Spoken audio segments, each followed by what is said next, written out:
தானியேல் 10வது அதிகாரம். 1. பெர்சியாவின் ராஜாவாகிய கோரேஸ் அரசாண்ட 3ஆம் வருஷத்திலே பெல்தெஷாச்சார் என்று பெயரிடப்பட்ட தானியேலுக்கு ஒரு காரியம் வெளியாக்கப்பட்டது. அந்த காரியம் சத்தியமும் நீடிய யுத்தத்துக்கு அடுத்ததுமாயிருக்கிறது. அந்த காரியத்தை அவன் கவனித்து தரிசனத்தின் பொருளை அறிந்து கொண்டான். 2.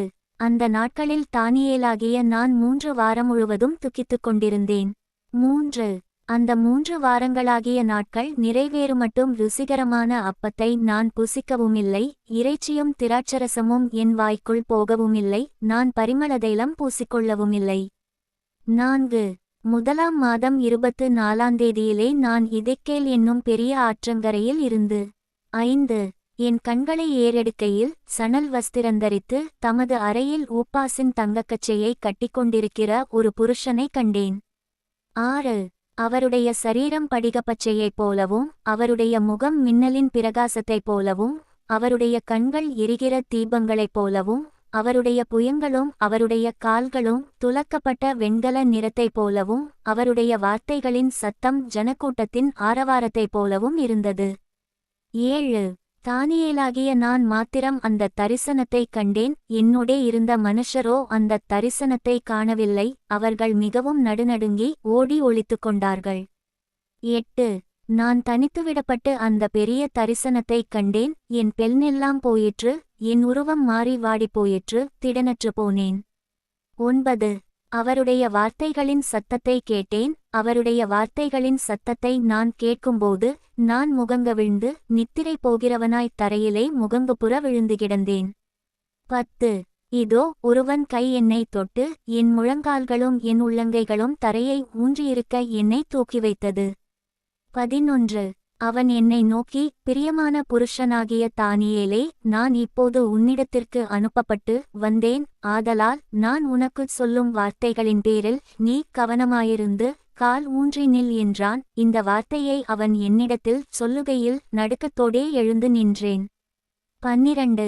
அப்பொழுது அவன் என்னை நோக்கி, தானியேலே, பயப்படாதே, நீ அறிவை அடைகிறதற்கும் உன்னை உன்னுடைய தேவனுக்கு முன்பாகச் சிறுமைப்படுத்துகிறதற்கும் உன் மனதைச் செலுத்தின முதல் நாள் துவக்கி உன் வார்த்தைகள் கேட்கப்பட்டது.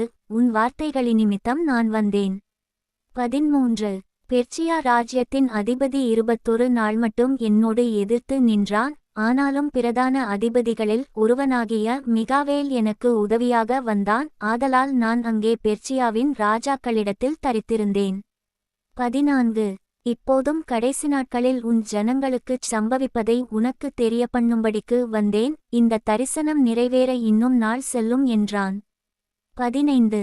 அவன் இந்த வார்த்தைகளை என்னோடே சொல்லுகையில் நான் தலைகவிழ்ந்து தரையை நோக்கி பேச்சற்று போனேன். 16.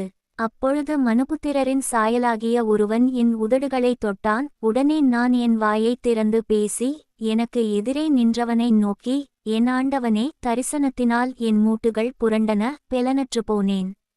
17. ஆகையால் என் ஆண்டவனுடைய அடியேன் என் ஆண்டவனோடே பேசக்கூடுவதெப்படி?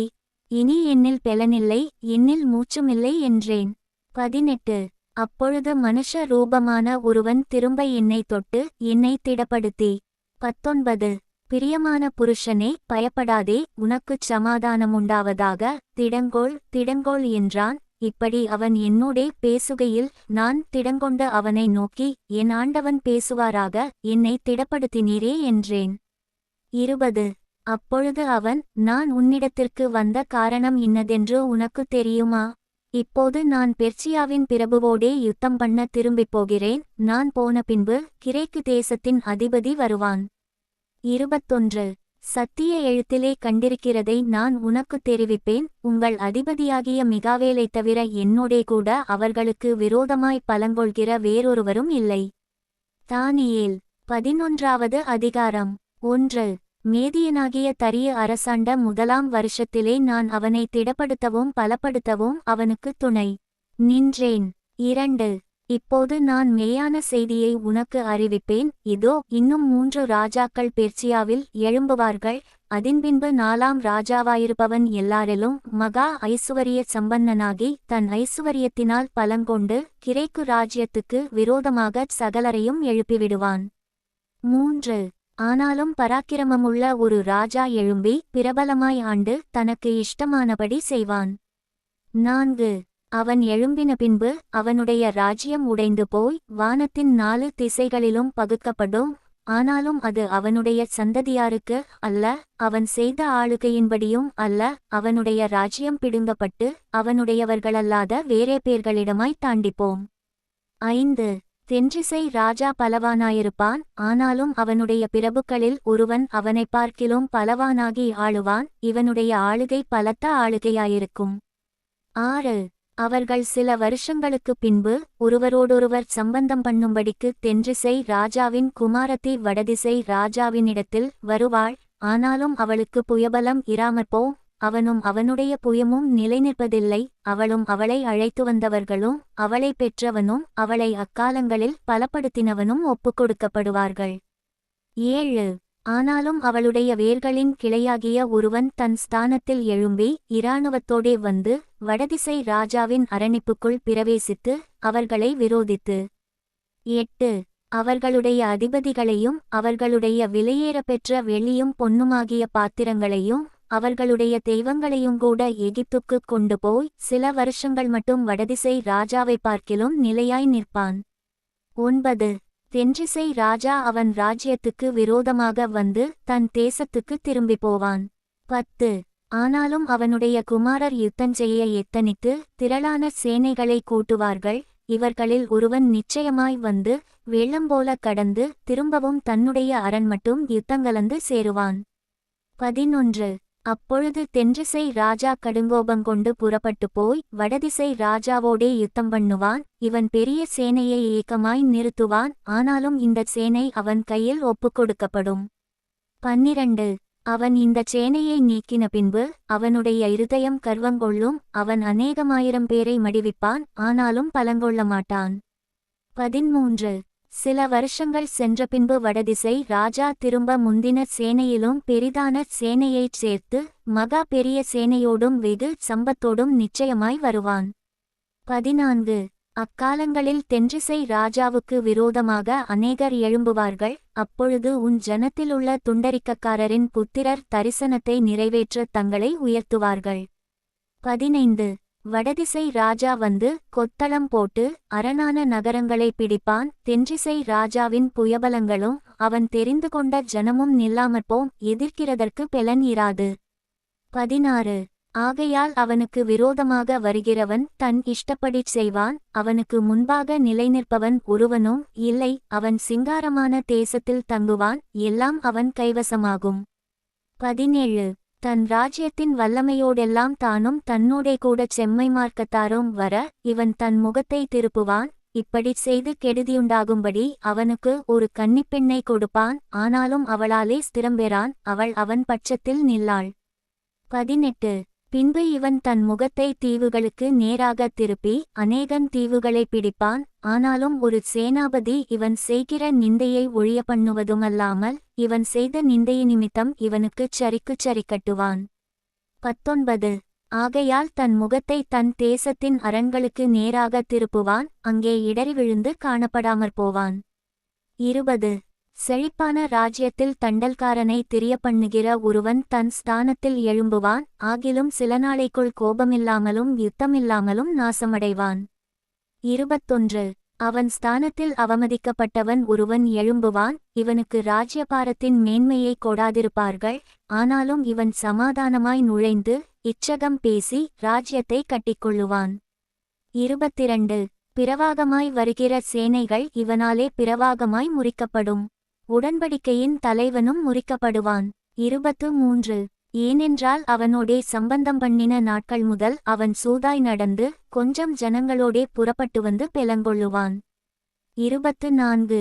தேசம் சுகவாழ்வோடும் சம்பூரணத்தோடும் இருக்கையில் அவன் உட்பிரவேசித்து தன் பிதாக்களும் தன் பிதாக்களின் பிதாக்களும் செய்யாததைச் செய்வான், கொள்ளையிட்டுச் சூறையாடி பொருளை அவர்களுக்கு இறைத்து பங்கிட்டு அரண்களுக்கு விரோதமாக தனக்குள் உபாயங்களை யோசிப்பான். சில காலம் மட்டும் இப்படியிருக்கும்.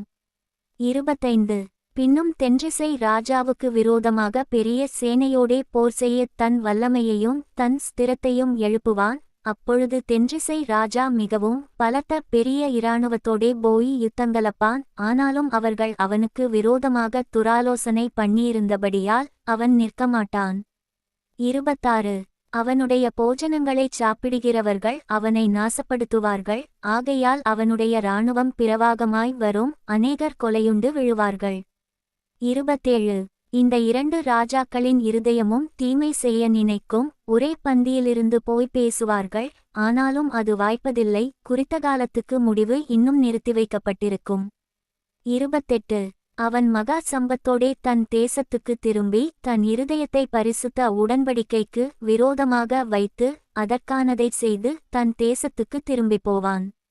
29 குறித்த காலத்திலே திரும்பவும் தென்தேசத்திற்கு வருவான். ஆனாலும் அவனுடைய பின்னடபடி முன்னடபடியைப் போல் இராது. 30 அவனுக்கு விரோதமாக கித்தீமின் கப்பல்கள் வரும். அதனால் அவன் மனநோவடைந்து திரும்பிப்போய் பரிசுத்த உடன்படிக்கைக்கு விரோதமாக குரோதங்கொண்டு அதற்கானதைச் செய்து பரிசுத்த உடன்படிக்கையை தள்ளினவர்களை அனுசரிப்பான்.